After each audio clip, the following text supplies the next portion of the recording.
Well, Laura, you stopped playing exactly when I asked you to, and I was all the way on the other side of the room. Thank you for the beautiful prelude this morning. Welcome to the Unitarian Universalist Congregation of Cleveland. I'm the Reverend Randy Partain. My pronouns are they, them, and I am delighted to be with you in worship today, whether you're here in person or joining us online. Welcome, welcome, welcome into this sacred space that we create together by our presence with one another. We acknowledge that we're gathering on the original lands of the Erie and the Haudenosaunee and Anishinaabeg peoples, also known as the Three Fires Council. We recognize the need to learn more about these complex and sometimes painful histories and to care for the land we inhabit and also for the diverse peoples and cultures who continue to share it alongside us. If you are brand new to our community or new-ish, and we would love to answer any questions that you have and help you get connected. And one way you can help us do this is by filling out the little visitor's card that's in the pew rack in front of you. You can just place that card in the offering plate when it comes around later in the service. And if you're participating remotely, then I just encourage you to visit our website. You can look at uucleveland.org or just send us an email and we'll be happy to get you connected. Unitarian Universalism is a covenantal faith tradition. We don't have a creed. We don't all believe the same things. We don't have a common definition or relationship with the divine. I often say we're a very horizontal faith tradition because being covenantal means that our focus is less on our individual relationships with the divine and much more on how we relate to one another in beloved community. And so we're going to be talking a little more in the service today about what our General Assembly decisions might mean for us and also about how we are multiplicity as a community, but also as individuals. But first, I want to invite Pat Dillard up to light our chalice. Pat is heading up our pre-trial support project, and we have I know several of you have already signed up to be navigators for that. We're looking for maybe 4 or 5 more navigators for that, and you can connect with Pat in the fellowship hall after the service today if you want to learn more. For the moment, I invite you to look at our covenant on the yellow pew card, which we can read together if you're willing as Pat lights our chalice. We cultivate trust with one another by celebrating differences, honoring boundaries, and offering compassion and care. We listen to each other deeply with curiosity and wonder. We speak for ourselves without need to defend ourselves or persuade each other. We create safe and brave space for healthy conflict, creativity, and fun. We reconcile through forgiving and making amends when we hurt one another. And I invite you to hear these words of welcome from Monica Jacobson-Tennessen. Welcome. What you bring, who you are, enriches us all. We say welcome to your joy, your hope, your pride. We say welcome to your grief, your fear, your anger, and the parts of you that are not ready to be seen and heard. Welcome to them as well. For we are a people of faith. Faith in our expansive welcome. Faith in our ability to grow. Faith in the precious gift of our truths. Faith in the promise of trying, learning, and changing.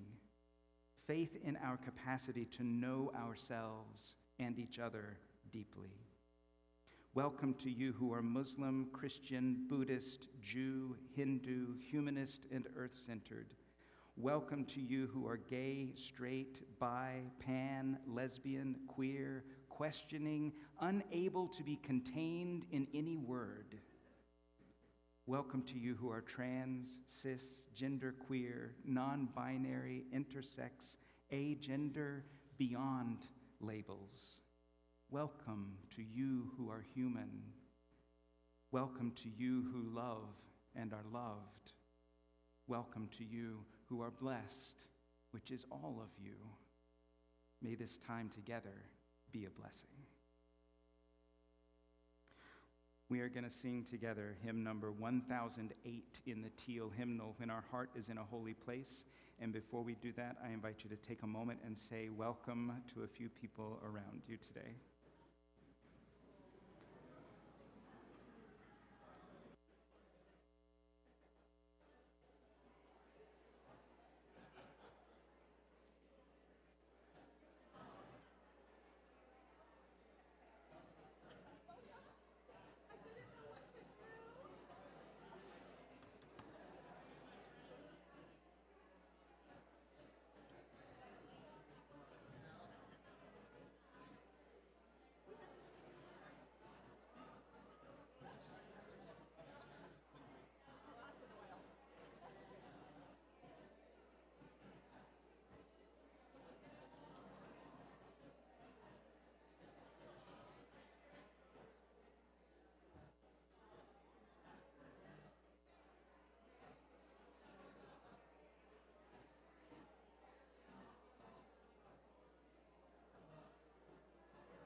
When our heart is in a holy place, when our heart is in a holy place, we are blessed with love and amazing grace.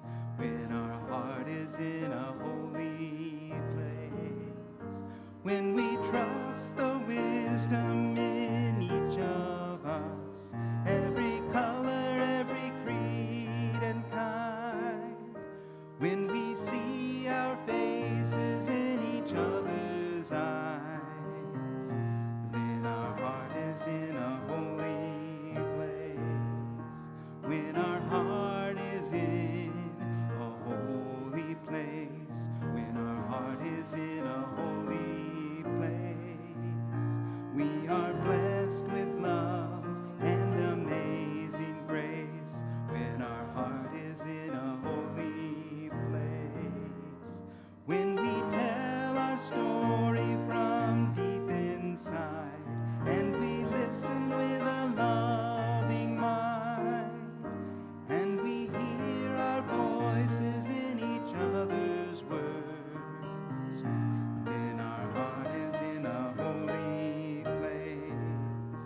When our heart is in a holy place, when our heart is in a holy place, we are blessed with love and amazing grace. When our heart is in a holy place, when we share the silence of sacred space, and the God of our heart stirs within, and we feel the power of each other's faith, then our heart is in a holy place. When our heart is in a holy place, when our heart is in a holy place, we are blessed with love and amazing grace. When our heart is in a holy place, when our heart is in a holy place. One of our beloved grammarians in Unitarian Universalist land said, that hymn always bothers me because when our heart is in a holy place seems wrong. It should be when our hearts. And I said, well, maybe it's talking about our collective heart, because it takes more than one person's heart being in a holy place in order for that kind of relationship to work. When we see each other, when we hear each other, it's a mutuality. And we take time every service to share a bit of that mutuality in acknowledging that we bring a variety of joys and concerns with us. We don't all need the same thing. All of our hearts need to be in a holy space, but we all need something different from one another. We're all experiencing different things in our lives. And so we take time to acknowledge that we bring a multiplicity of things into this community. If you're joining us online today, I invite you to put any joys or concerns that you want the congregation to know about in the chat. And if you're here in person, I invite you to take a look at the Facebook chat later on today so that you see some of the joys and concerns that people in our community might name that you don't get to talk to this morning. If you're here in person, there is a book that people are able to write joys and concerns ahead of time. And today we're placing a stone in the water because a friend of Beth McClellan and a fellow UU was just diagnosed with breast cancer. So a stone of care for that friend of Beth's. And there may be other things that you want to acknowledge today. So I invite you to come forward during the music to place a stone in the water for any joys or concerns you carry with you. And if you don't have anything that you want to acknowledge with a stone in the water, I invite you to take this opportunity to send love and light to the people who are coming forward.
We place a stone for those joys and concerns shared online today.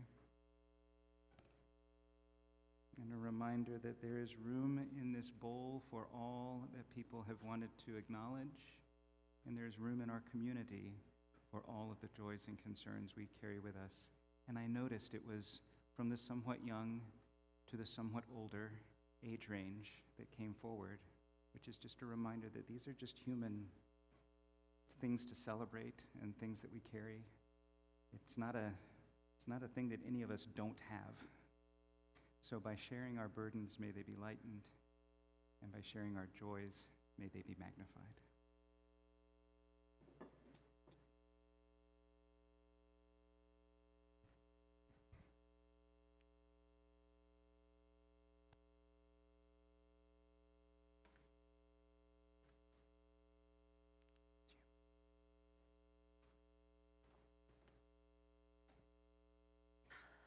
Good morning. When I was in seminary, I didn't really have that much idea about the Bible. I wasn't really a Bible reader. And so learning some of these stories and these passages, they're kind of confusing. And the one that always fascinated me was Exodus 3:14, when Moses is speaking with God, and he says, God, behold, when I come unto the children of Israel, and shall say unto them, the God of your father hath sent me unto you. And they shall say to me, what is his name? What shall I say unto them? And God said to Moses, I am that I am. And he said, thus shalt thou say unto the children of Israel, I am hath sent you to me unto God, or unto you. And I've always been fascinated by that, because if the name of God is I am, if God is I am, then what does it mean when I say I am? And if you think about it, every single one of us in this room is I am. Like if I were to say, who are you? I am. I used to freak my brother out when we were little, because I would say, no, you're not I am me. You are you. And he would just, no, I am me. So you think about it, like when we say me, it's a universal me, right? Because I'm me, to me, you're you, but to you, you're me, right? So it's a universal kind of concept. I am. And whether you believe in God or not, the concept, the power of I am is really there. And you think, well, we use I am to tell the world who we are. I am Jackie. I am a woman. I am a mother. I am a daughter. I am my profession. But we also think about how we also use I am to empower ourselves. I am strong. I am smart. I am beautiful. I am wise. But then there's that little I am that we use inside of ourselves to maybe disparage ourselves. I am fat. I am ugly. I am unsuccessful, etc. And I started thinking, what does it mean to attach this powerful sense of I am to some of those negative thoughts? What does it do to our souls and to our minds? And this morning, I'm giving you an opportunity to practice. I'd like you to think about for the rest of the day, you don't have to do it forever, just for the rest of the day, I want you to practice paying attention to what you're connecting your I am to. Not only out loud, oh, I'm not good at this, oh, I'm lonely, I'm bored, or whatever, but to the inner I am. What are you saying about yourself? I am. And I'm going to give you a great opportunity this afternoon. It's going to be really fun. We have some really fun old-fashioned games. Who remembers Tiddlywinks? Yeah? Do we have any like really good tiddlywinkers? You like seriously tiddle your wink like nobody? No? How about jacks? Anybody really, were you a good jack player? Yeah? How about Hungry Hungry Hippos? Who remembers that one? Okay? Well, there's a bunch of those kind of games in the fellowship hall, and here's your challenge. So most of you adults are really familiar with these silly little games, and there's even hula hoops in there if anybody wants to really try. I challenge you to think about how you're attaching your I am. And we have some children in the room, and they might not know these games. They may not be familiar with them. And so we have this amazing opportunity to practice and model using our powerful I am in positive ways. I am really good at this game. I am very clever. I am smart. And as we teach our children, as we play these games, we can remember that this is a really powerful statement. I am. So remember, you don't have to come and play the games. I don't want anybody to feel obligated. If you'd like to just have a cup of coffee and chat, you're welcome to do that. But if you would like to come and play the games, take my challenge and practice using your powerful I am for positive.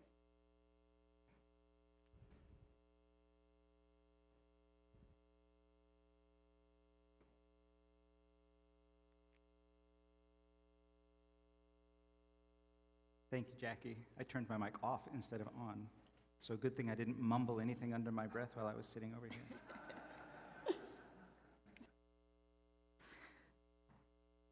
Each week we share our offering plate with an organization in the community that is living out our Unitarian Universalist values. And one of those organizations that we've identified over the past couple of years is the Bail Project. And I always like to be able to share something about the work that they're doing. The Bail Project has a lot of testimonials on their website if you want to be inspired about some of the work they're doing, but also saddened about the need for the work. This is just one. There was an eyewitness who said that Nicole fit the description of a woman who had allegedly robbed a store employee at knife point.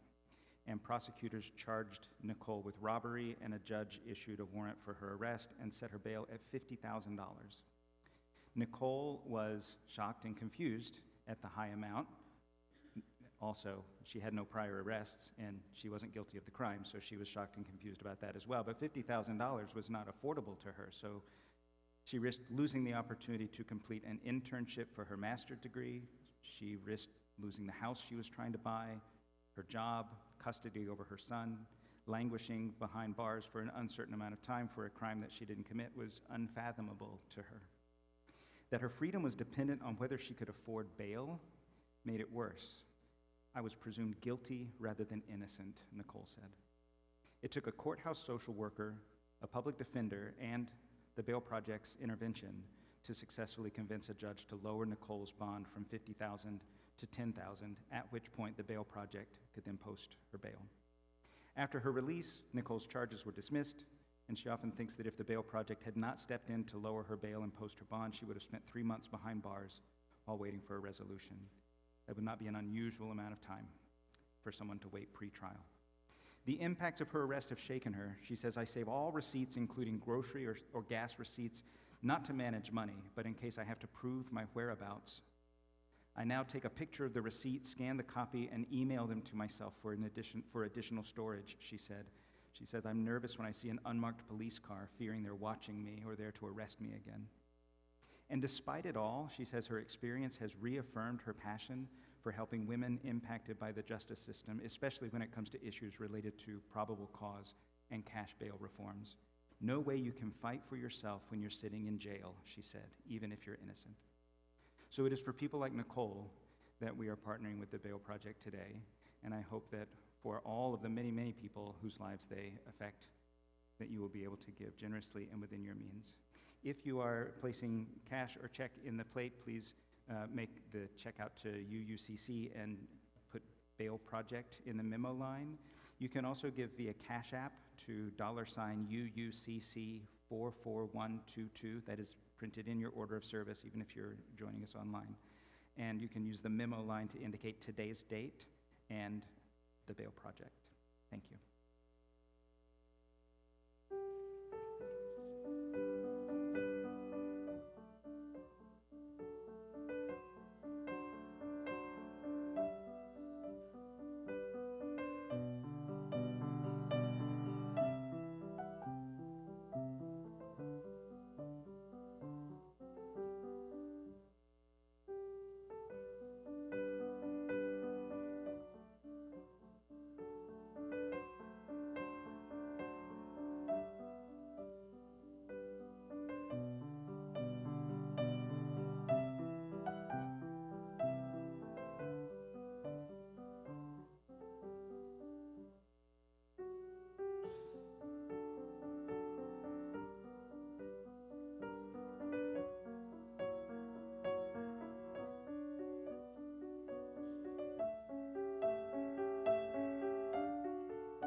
I invite us to enter into a spirit of prayer, whatever that means to you, with these words by Mandy McGlynn. Spirit of life and love, Holy One of our being and our becoming, that which is sacred within, among, and beyond us, inner wisdom.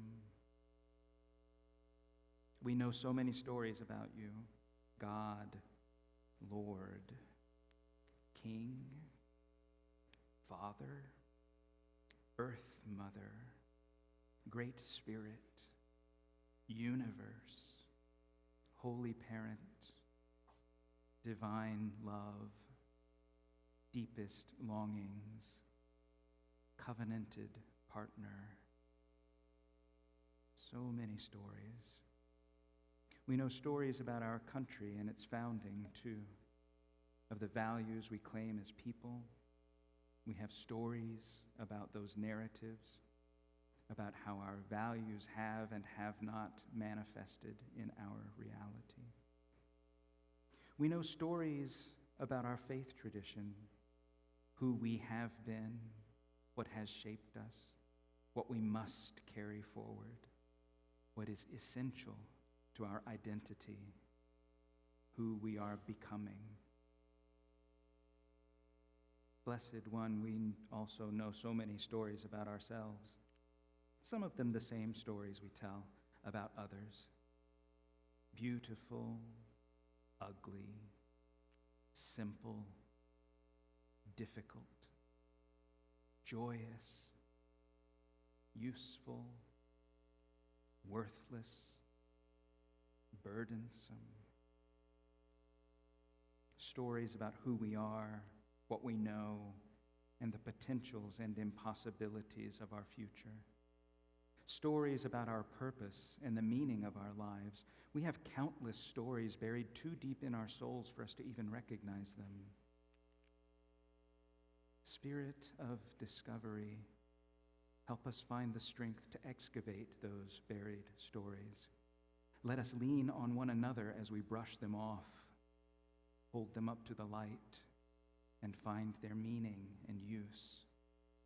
May our roots nourish us so that we might grow abundantly and flower into blessings for one another and the world. Above all, inner wisdom, sing us a song of hope. In the trees and the wind, in the kind words of our neighbors, in the warmth of the sun and the sparkle of the snow, whisper to us the truest story you know, and sing it to us in notes we can never unhear.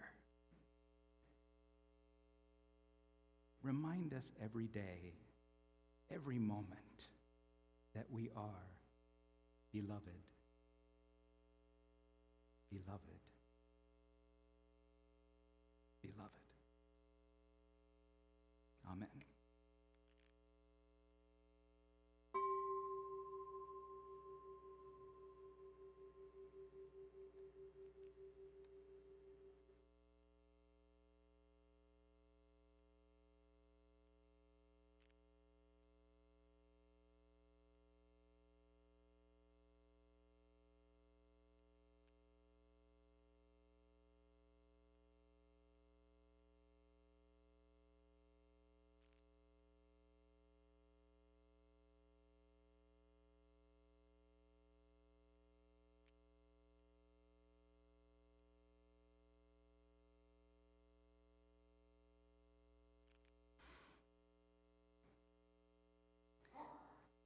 You may have noticed there's a little bit of a gentleness to our service today. Hopefully you've noticed. If not, we did a poor job.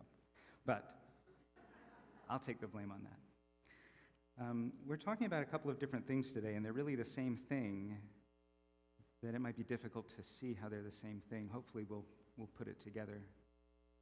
But I wanted to let you know about General Assembly, first of all, because it's a long time till the fall, and there were some important decisions made, and I know that some of you have heard about things, some of you experienced them, and they're things that are important decisions. And they're not decisions that I feel like we can entirely be just jubilant, 100% full steam ahead about, because there are some pieces of grief to all of them. And so I want to name that it's complex. I wanted to put the accent on a different part of that word. It's complex, and we're complex people. But one of the things I mentioned a couple of weeks ago, right after a lot of the meetings and things, was that GA was kind of painful this year to bear witness to, because there were a lot of people who arrived to the space scared of not belonging. That's how I perceived it. They may say that they arrived with some other emotions or some other feelings, but the perception I had was that there were a lot of people scared of not belonging. People come to Unitarian Universalism from a lot of different spaces.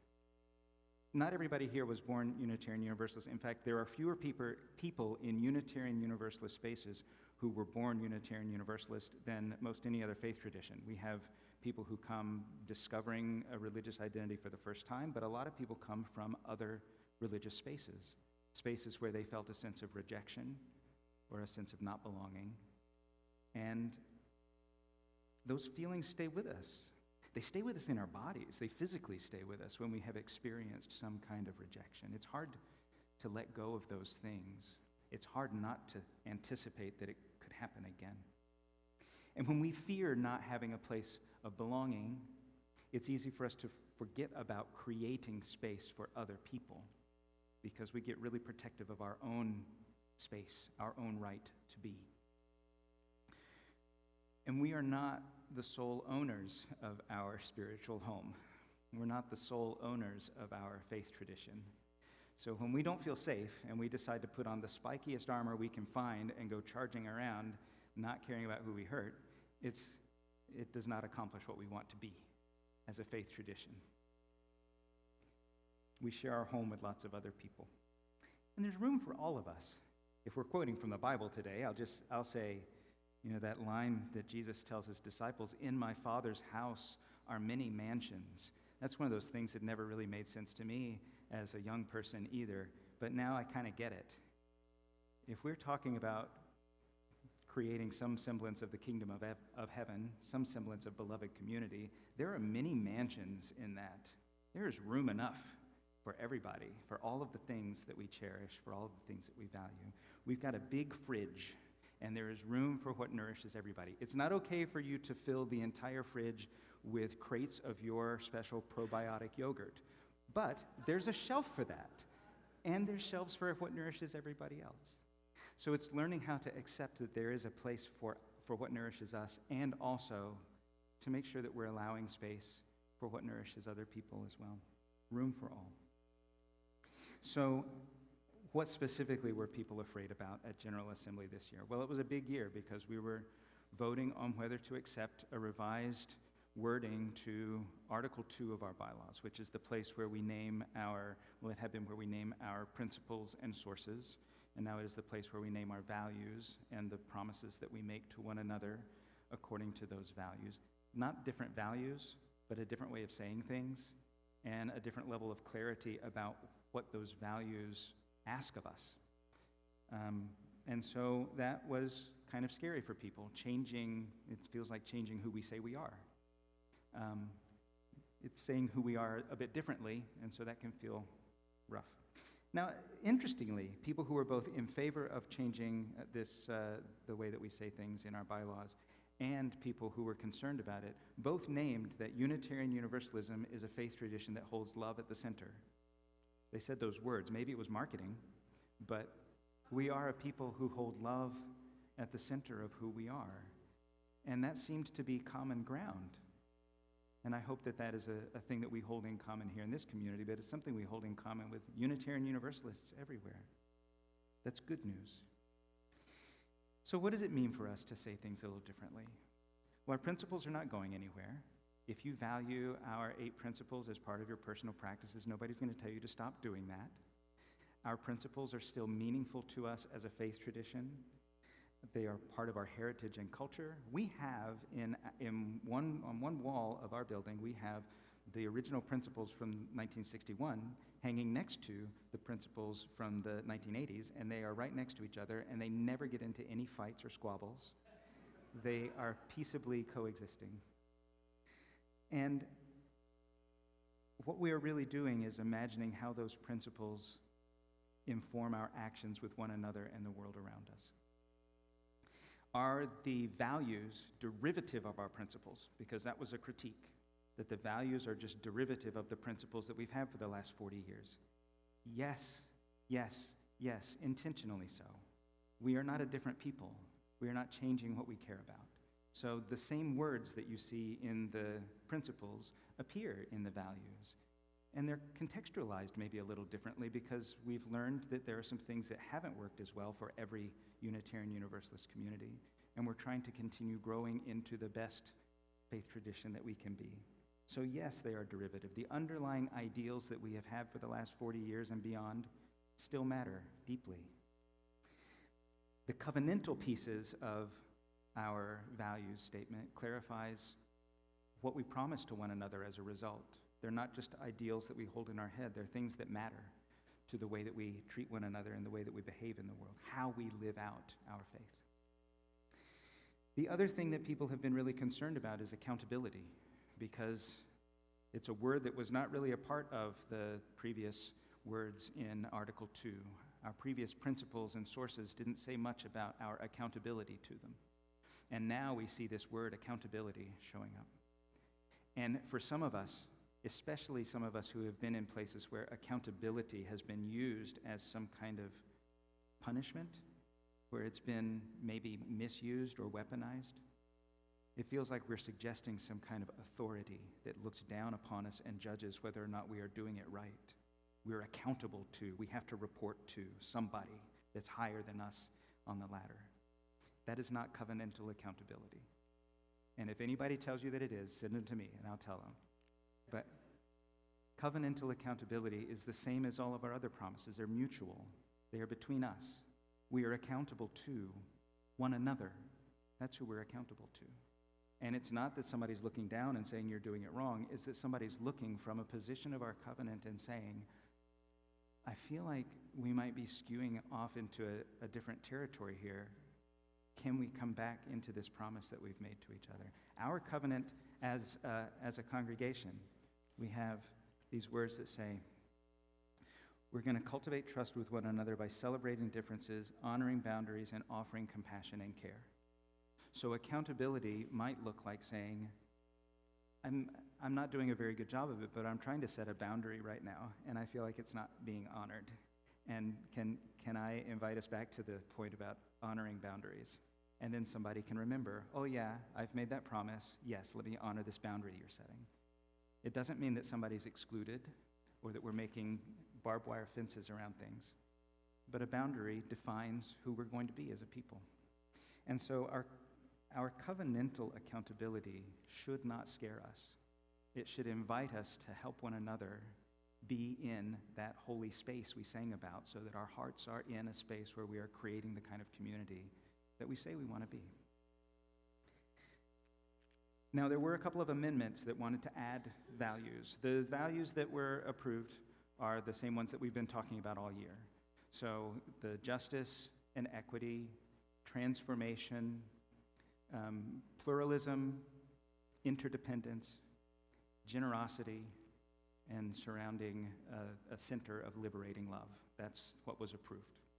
There were a couple of amendments that wanted to add values. One of those wanted to add the value of peace, and that did not pass. And I know there is some grief about that.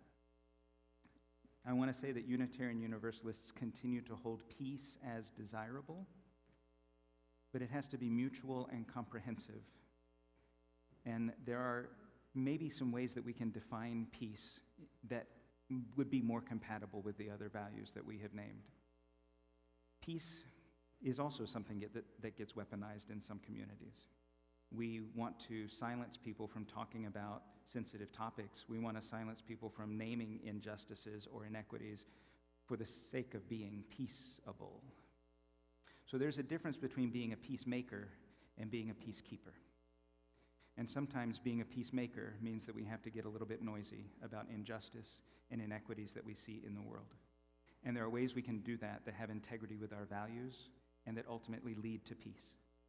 But if we value peace first and foremost, then we may just keep our mouths shut and not speak up about things that we really need to speak up about.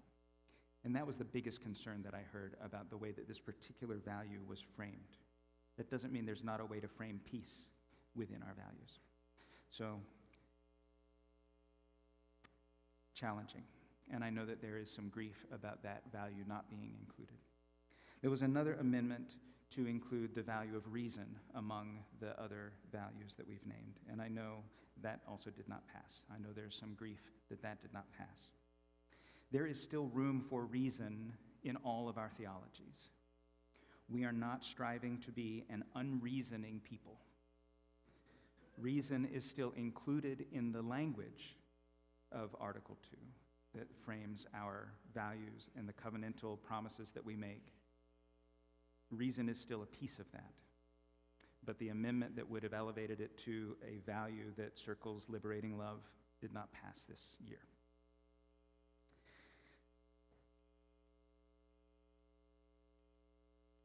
There was also a business resolution that that wound up in the conversation causing some harm. This resolution passed, but it was a resolution to name explicitly that transgender safety and affirmation is an expression of our religious values, that it is part of our religious practice to affirm and support transgender people. The harm was caused by some of our beloved delegates caring very deeply for their transgender siblings and just making some assumptions about what gender-affirming care is and having some misinformation that they were not able to let go of at General Assembly. Hopefully they will continue to learn. The learning that I have taken away from this is that this is something we all do on occasion as human beings. We make assumptions about what people need and think that we know better than the people involved what will mean care for them. And sometimes it's important for us to take a step back and listen to the people most affected and let them tell us what they need without challenging it or questioning it. It's really hard for us to do when we are all so wise and so caring and want to be so helpful. But sometimes we need to take a step back and listen to the people who are most affected, whatever the issue might be, and say, you know best what you need.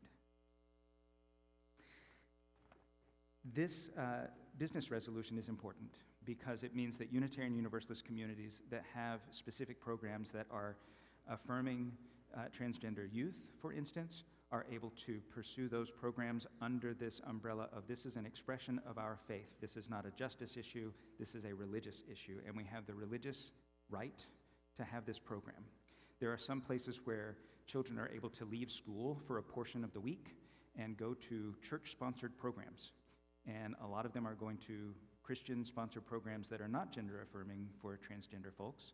But now Unitarian Universalist churches are able to say, well, you can leave school and come to this thing that we have that is affirming of your identity. And it's protected under the same laws. That's what this business resolution allows some communities to do. It doesn't necessarily affect this congregation's work right now, but it might affect what we do in the future. And yes, there are other marginalized groups. This does not say no, we're not going to affirm any other marginalized groups. This names a specific group that is facing harm in our political climate right now. But if we need business resolutions that specifically name every marginalized group that we need to care for as a religious community, bring it on. Let's have all the business resolutions. Let's name everything we need to name so that we can live out our faith in a way that is as protected as everybody else's faith and care for the people who need to receive our care. I know some people groaned at that, but if we need to do it in order to live out our faith with integrity, what is wrong with naming all of the people that we need to name and putting it on paper so that we can point to it and say, no, this is an expression of our religious values. I don't think we're going to have to do that, but that's my personal stance on it. One more painful thing. There were some actions of immediate witness that addressed the conflict between Israel and Palestine, which is really complicated. Even for people in this room, I know it's been a complicated thing for the last many, many months. When I look at our values, I cannot come to any conclusion other than Jewish and Palestinian people are all worthy of peace and safety. That is the only conclusion I can come to. It's really difficult for me to choose sides. It's tough to embrace inherent worthiness and also to honor the complex relationship between governments. We don't decide what our political leaders do either, and I'm sure that there are places that equate our leaders with all U.S. citizens. But when I look at what our values guide us toward, it is so much more complicated than just deciding who's right and who's wrong. And I hope that we continue to do that difficult work while also honoring the deep, heartfelt passions that we have for people who are experiencing a great deal of suffering, whoever those people may be. And there is space in our fridge for all of that. I'm not being trite when I say that. I'm saying there is space for whatever nourishes all of us in our community, whatever that happens to be. We have our values. We're talking about liberating love at the center because we need something to center us. We need to know who we are as a people. But there are many mansions in that. Many, many. And if we think about who we are as individuals, that probably makes sense to us, because when we say I am, we are never talking about one thing. You have probably said at some point, I know that I need to have this difficult conversation. A part of me knows that this needs to happen, but a part of me is really concerned about how that's going to go. And so a third part of me wants to just eat a gallon of ice cream and binge watch something light, because I'm partly scared of how this is going to wind up. A part of me wants one thing, a part of me wants something else. A part of me really wants to go to this party, but a part of me is exhausted from this week, and a part of me is really concerned that somebody's going to be there that I really don't want to talk to. But a part of me knows that I will enjoy myself. We have these parts. And all of these parts don't always agree. Some of our parts have been wounded in the past and have never really gotten over it. And some of our parts want to protect us from ever experiencing that kind of pain again. And so we do things that sometimes are self-sabotaging and sometimes don't get us what we want, because parts of us are trying to keep parts of us safe.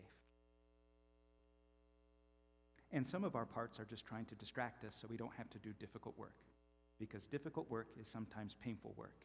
And so it's much easier to do pleasant, distracting things and not worry about all of that. Those parts are trying to protect us too. The more we understand how complex we are as individuals and how we can be gentle and welcoming to all of our parts, then maybe the more we can embrace the complexity of our faith tradition. My biggest challenge in all of this, thinking about the different parts of us, is how do I know what the I am is? How do I know myself if myself is all of these fractured parts that have competing motives and competing agendas and want to protect me from all of these different things? And I love what Dr. Richard Schwartz says about our self, how we know that we are connected to our self. He says, when we are in a place of compassion and creativity and curiosity and confidence, not defiance, but confidence, courage, calm, clarity, and connectedness. Those 8 C's: compassion, creativity, curiosity, confidence, courage, calm, clarity, and connectedness. All of our parts are in service to that. And to me, the one that's easiest for me to just home in on is connectedness.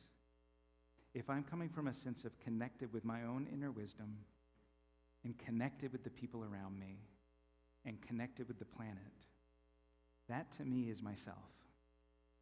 That's the I am.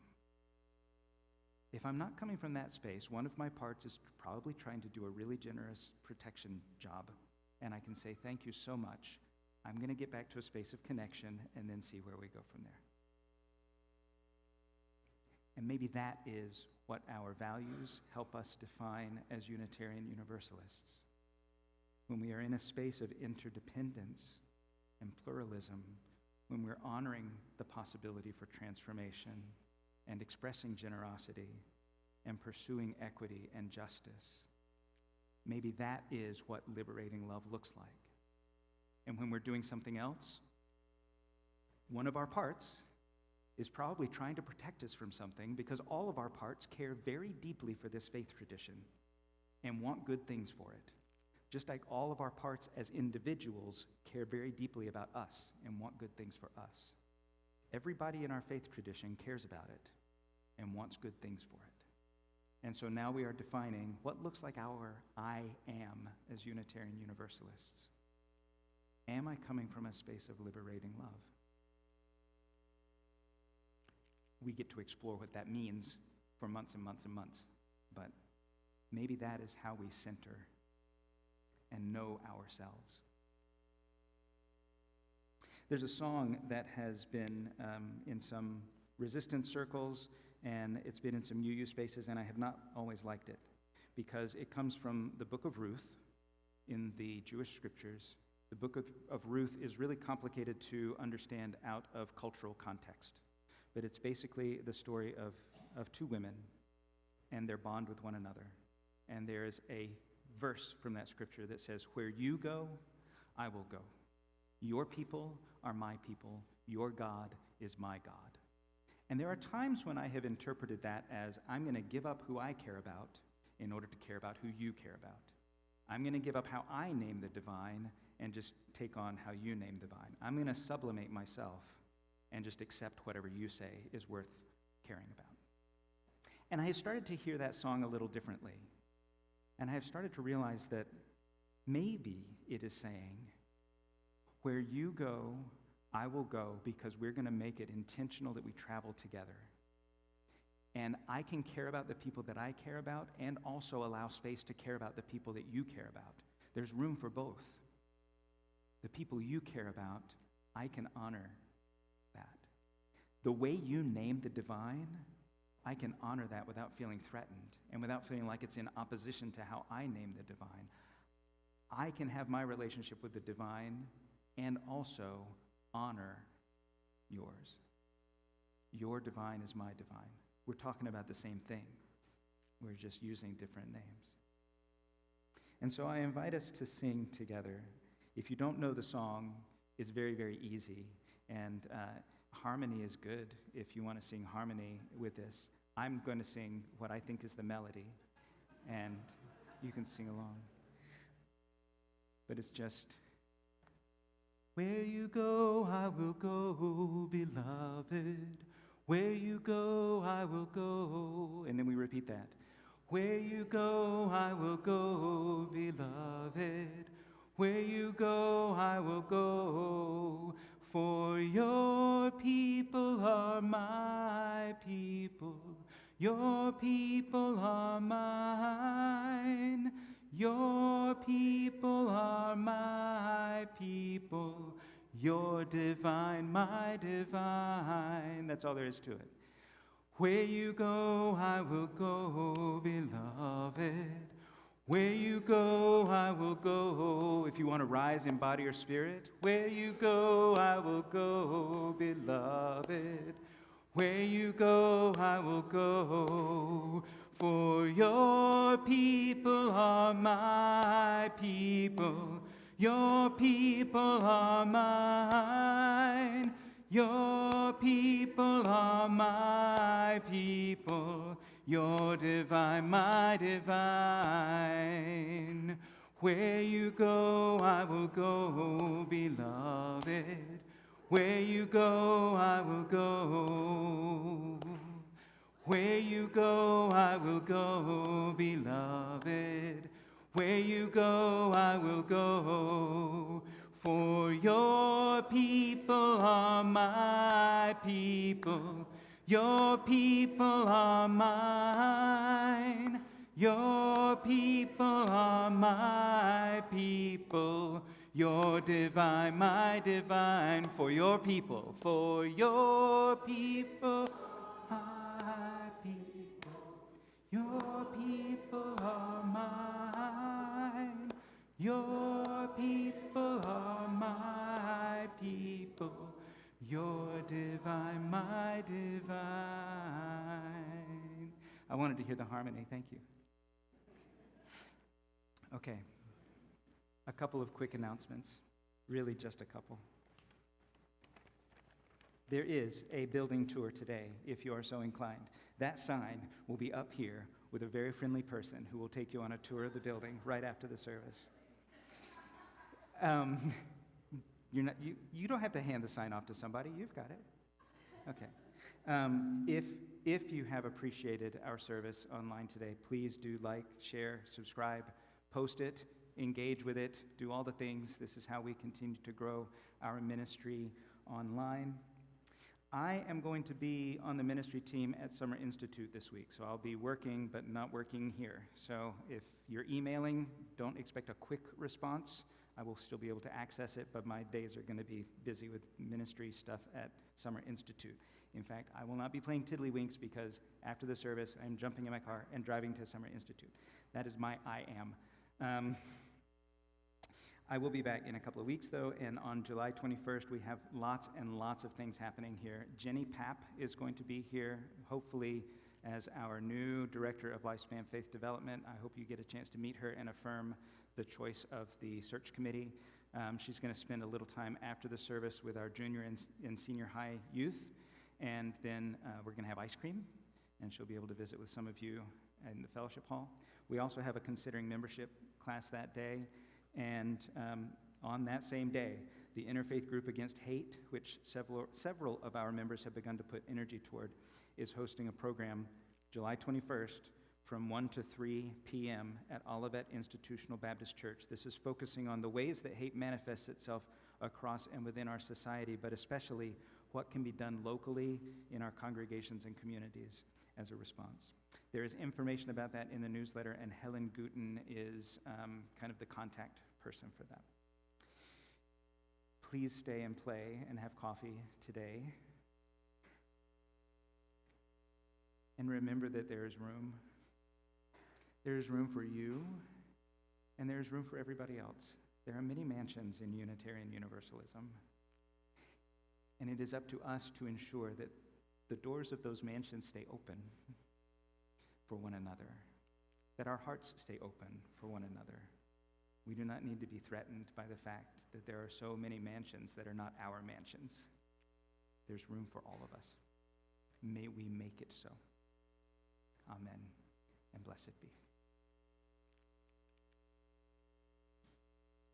Oh, and I also get to invite you to read along as we extinguish our chalice on the yellow pew card in front of you. We extinguish this flame, but not the light of truth, the warmth of community, or the fire of commitment. These we carry in our hearts until we are together again.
Opinion of Diabelli went up about 1,000% because all I heard was the variation, that dumb little tune that he gave Beethoven.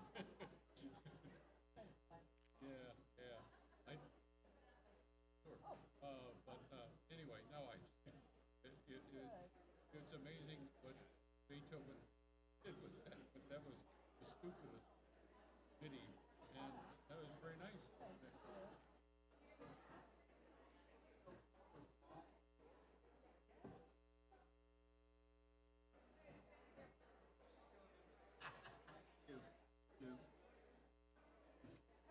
About time somebody got the dust out of this piano.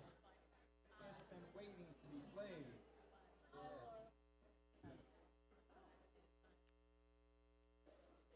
Thank you.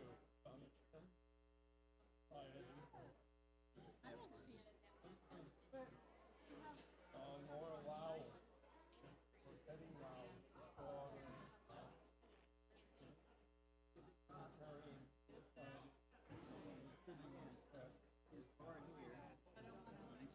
Close it yet, Sam?